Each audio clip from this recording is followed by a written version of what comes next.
Sekelompok militan Ukraina terekam sedang meluncurkan rentetan tembakan ke arah lawan. Rekamannya ramai beredar di media sosial Telegram pada Jumat 25 November 2022. Angkatan bersenjata Ukraina terus menggempur pertahanan pasukan Rusia.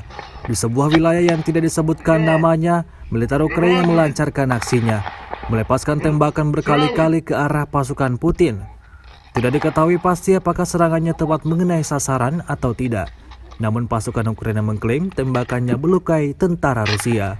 Hari ke-275 Rusia melaporkan secara total 333 pesawat Ukraina, 177 helikopter, 2.558 kendaraan udara tak berawak, 390 sistem rudal anti pesawat dieliminir oleh pasukan Vladimir Putin.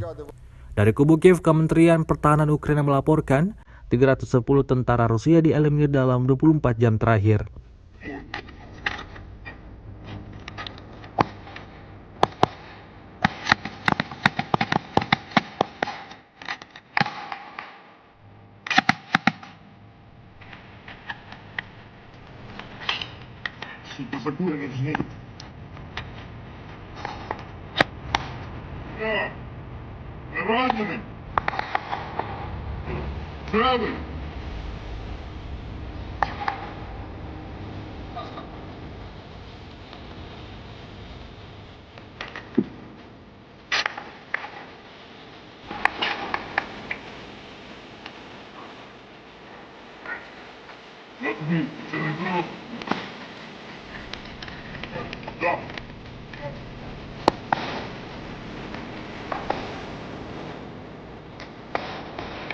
Оружием большой дальности воздушного, морского и наземного базирования по системе военного управления Украины и связанным с ней объектами НАТО.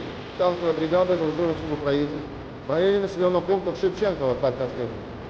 57-я горно-штурмовой бригады вооруженных сил Украины в районе населенного пункта Кавказский. А также 63 артиллерийских подразделения отдельных конфликтов. Живая сила военной техники ставили в район. В ходе батарейной борьбы поражена автономная реактивная система главного ангара вооруженных сил Украины на взрыв позиции в районе населенного пункта Липцы, Харьковской.